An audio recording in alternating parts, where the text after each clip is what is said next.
Hello friends, स्वागत है आप सभी का इस यूट्यूब चैनल पे। और इस यूट्यूब चैनल के द्वारा आप देख पा रहे हैं कि संस्कृत का लगातार जो है वायरल पेपर आप लोगों के लिए सामने लेकर आया जा रहा है, क्योंकि आप लोगों का बोर्ड एग्जाम निर्धारित समय जो है घोषित कर दिया गया है।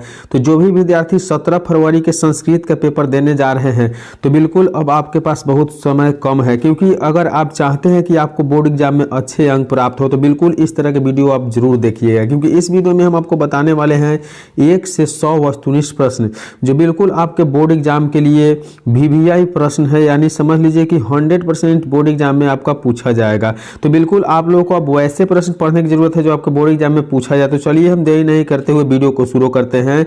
तो एक एक प्रश्न का आप लोग ध्यान से देखिएगा और याद रहे कि जो भी प्रश्न का उत्तर आप लोग जानते होंगे बिल्कुल उस प्रश्न का उत्तर कमेंट करके बताते चलिएगा, और अंत में आप लोगों को यह भी बताना है कि कितने आप सही कर सके। तो चलिए हम देखते हैं कि आज का वीडियो का पहला प्रश्न है, दिया हुआ है कि उपनिषद किस शास्त्र के सिद्धांतों को प्रकट करता है।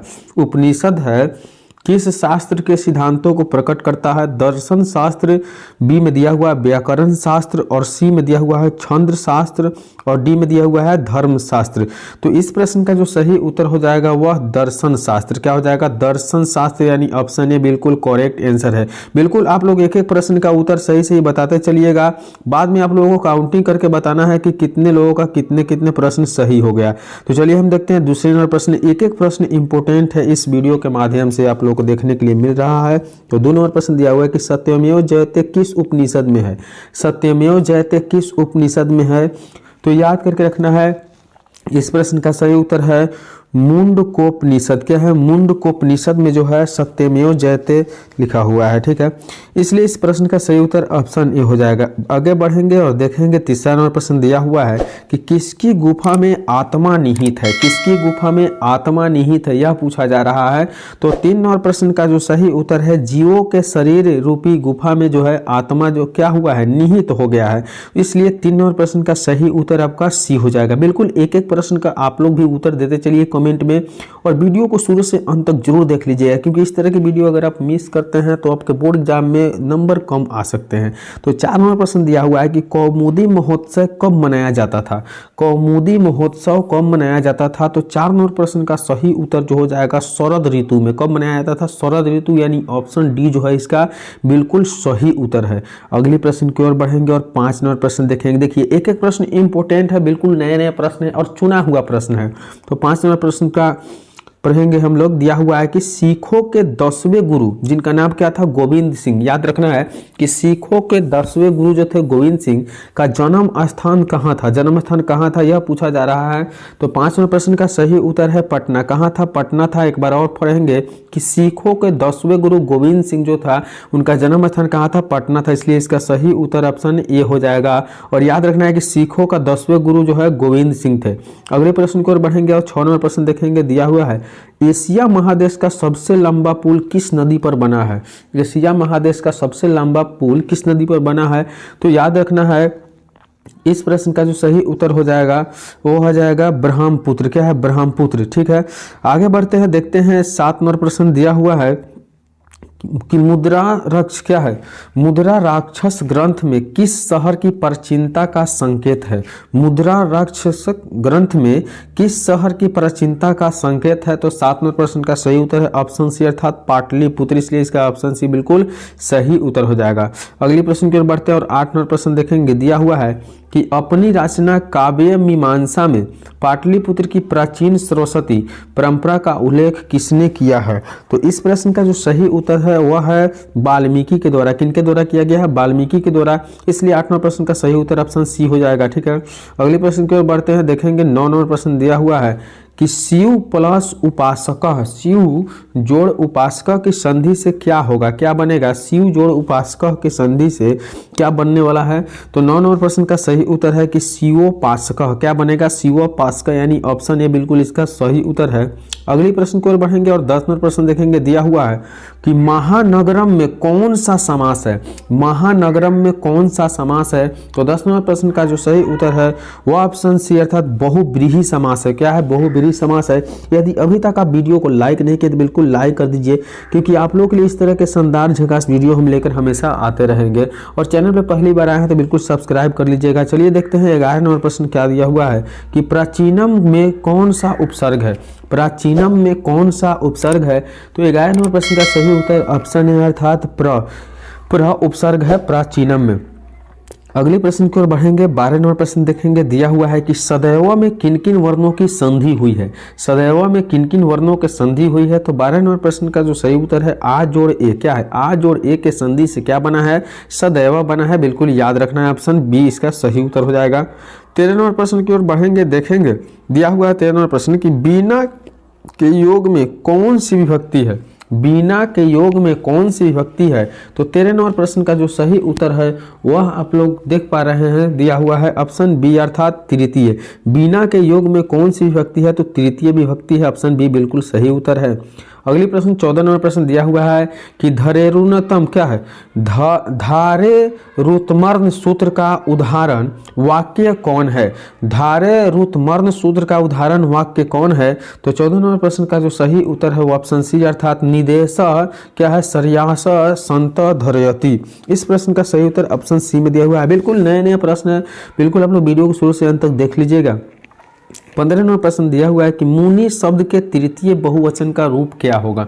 मुनि शब्द का तृतीय बहुवचन का रूप क्या होगा? तो 15 नंबर प्रश्न का सही उत्तर है ऑप्शन डी अर्थात मुनि भी। क्या होगा?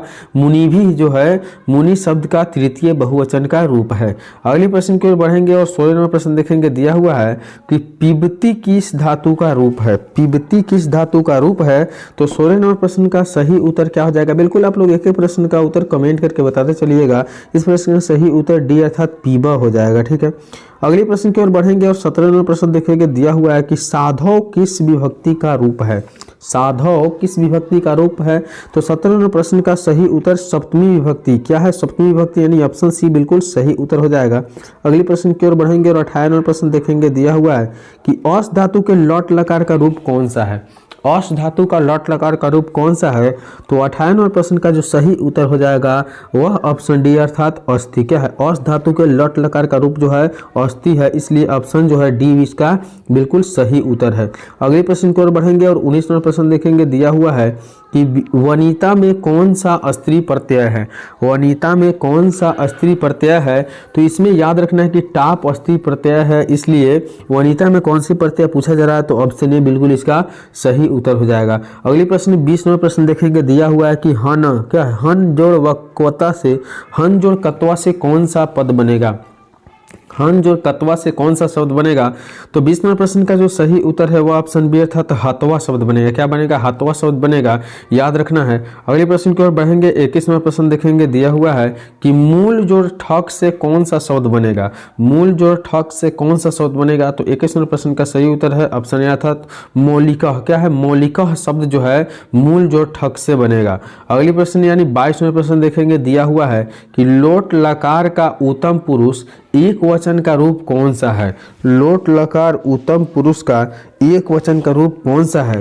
तो 22 नंबर प्रश्न का सही उत्तर ऑप्शन सी हो जाएगा, यानी तपानी। क्या है? तपानी जो है लोट लकार का उत्तम पुरुष का एक वचन का रूप है, इसलिए ऑप्शन इसका सही हो जाएगा सी।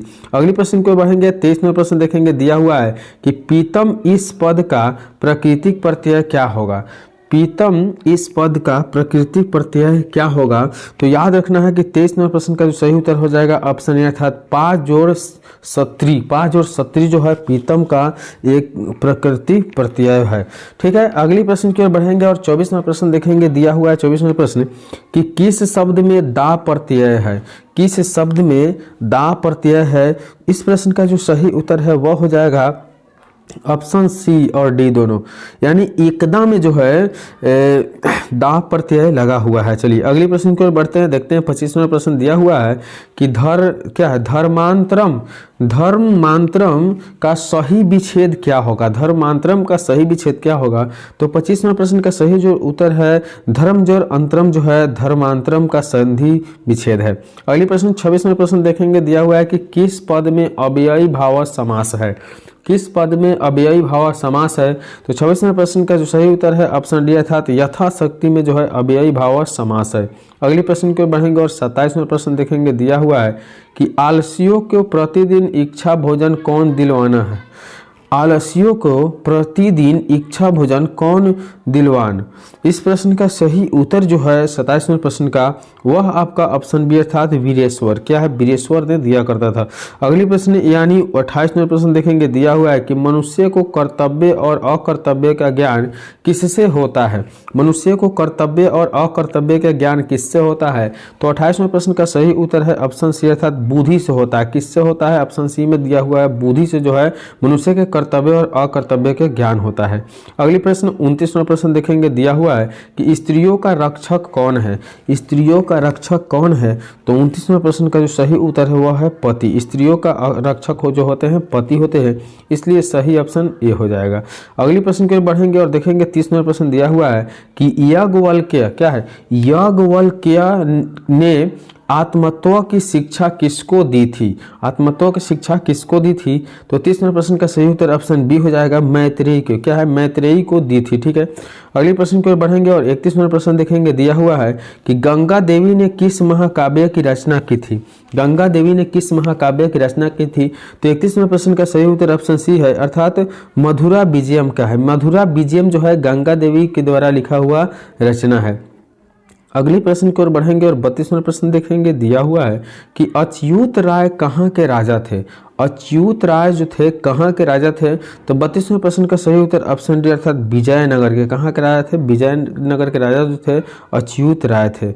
अगले प्रश्न की ओर बढ़ेंगे और 33वां प्रश्न देखेंगे। दिया हुआ है कि स्वर्ग पर्ग अस्पदा मार्ग भूते किस देश को कहा गया है? तो 33वां प्रश्न का सही उत्तर आप लोग देख रहे हैं वह भारतवर्ष को कहा गया। किनको कहा गया? भारतवर्ष, इसलिए ऑप्शन ए इसका जो है सही उत्तर है। अगली प्रश्न 34वें प्रश्न की ओर बढ़ेंगे। दिया हुआ है कि सीमंतोनयन किस संस्कार के अंतर्गत है? किस संस्कार के अंतर्गत है? तो 34वें प्रश्न का सही उत्तर है जन्म पूर्व के जो संस्कार होते हैं उसमें सीमंतोनयन जो होता है संस्कार होता है। अगली प्रश्न की ओर बढ़ेंगे और 35वां प्रश्न देखेंगे। दिया हुआ है 35वां प्रश्न कि शैशव क्या है? शैशव संस्कार कितने होते हैं? शैशव संस्कार जो है कितने होते हैं? तो याद रखना है कि शैशव संस्कार जो होते हैं बिल्कुल 6 होते हैं। ऑप्शन सी में दिया हुआ है सही उत्तर है। अगले प्रश्न की ओर बढ़ेंगे और देखेंगे 36वां प्रश्न दिया हुआ है कि कन्यादान किस संस्कार में होता है? कन्यादान किस संस्कार में होता है? तो 36वें प्रश्न का सही उत्तर है ऑप्शन डी अर्थात विवाह में जो है कन्यादान होता है, इसलिए ऑप्शन डी इसका बिल्कुल सही उत्तर है। अगले प्रश्न की ओर बढ़ेंगे और 37वां प्रश्न देखेंगे। दिया हुआ है कि नीति श्लोका पाठ के आधार पर अविश्वासी पर विश्वास कौन करता है? नीति श्लोका पाठ के आधार पर अविश्वासी पर विश्वास कौन करता है? तो 37वें प्रश्न का सही उत्तर है जो अधम यानी अधम करता है। कौन करता है? अधम करता है। अगले प्रश्न की ओर बढ़ेंगे। 38वां प्रश्न देखेंगे। दिया हुआ है कि सूखा क्या? सूखा वहाँ क्या है? सूखा वह क्या है? तो 38वें प्रश्न का सही उत्तर जो हो जाएगा वह ऑप्शन बी अर्थात अहिंसा है। सूखा वह क्या है? एक अहिंसा है। अगले प्रश्न 39वें प्रश्न देखेंगे। दिया हुआ है कि क्या है? मनोहरह में कौन सी संधि है? मनोहरह में कौन सी संधि है? तो 39वें प्रश्न का सही उत्तर ऑप्शन सी अर्थात विसर्ग संधि जो है आपको मनोहरह में है, इसलिए 39 का सही उत्तर ऑप्शन सी हो जाएगा। 40वें प्रश्न की ओर बढ़ेंगे। देखेंगे 40वें प्रश्न दिया हुआ है किस शब्द में प्रति उपसर्ग नहीं है? किस शब्द में प्रति उपसर्ग नहीं है? तो 40वें प्रश्न का सही उत्तर है ऑप्शन डी अर्थात प्रभावमा में जो है प्रति उपसर्ग नहीं है। तो इसके साथ हम इस वीडियो में 1 से 40 प्रश्न बताया जो आप लोगों के लिए बिल्कुल इंपॉर्टेंट था। तो यदि वीडियो को अभी तक लाइक नहीं किया तो बिल्कुल लाइक करके, चैनल पर पहली बार आए हैं तो सब्सक्राइब करके बेल आइकन को जरूर प्रेस कर लीजिएगा। चलिए मिलेंगे इसी तरह के वीडियो में, तब तक के लिए बाय।